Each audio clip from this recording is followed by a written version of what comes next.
也若根据卫福部的统计，今年以来通报食物中毒的已经有446件，2500人食歹腹肚，这是比去年同期也搁较悬。卫福部长施淑元就表示，未来总共有人食煞了后死亡，也是食煞了后送家户病房，这食物中毒案，中央拢会介入调查，嘛要求停业。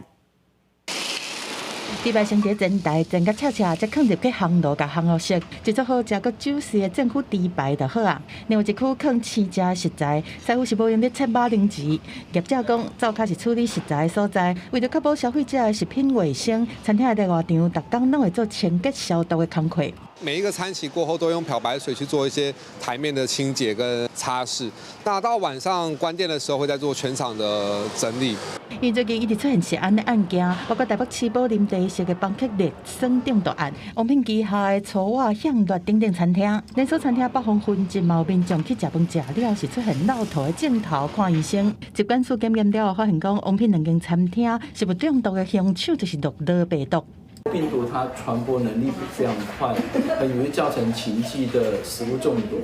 那大部分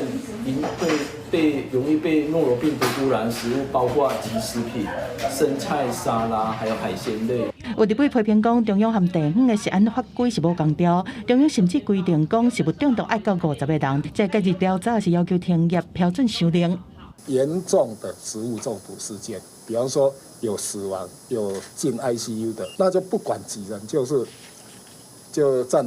停业。根据卫福部的统计，今年以来加起来通报食物中毒的案件有446件，2500个人，和去年同期比确实是偏悬。施主管强调，未来重大食安事件停业的条件会做调整，另外针对高风险的产品，会甲帮克列酸纳入做上规的稽查。记者综合报道。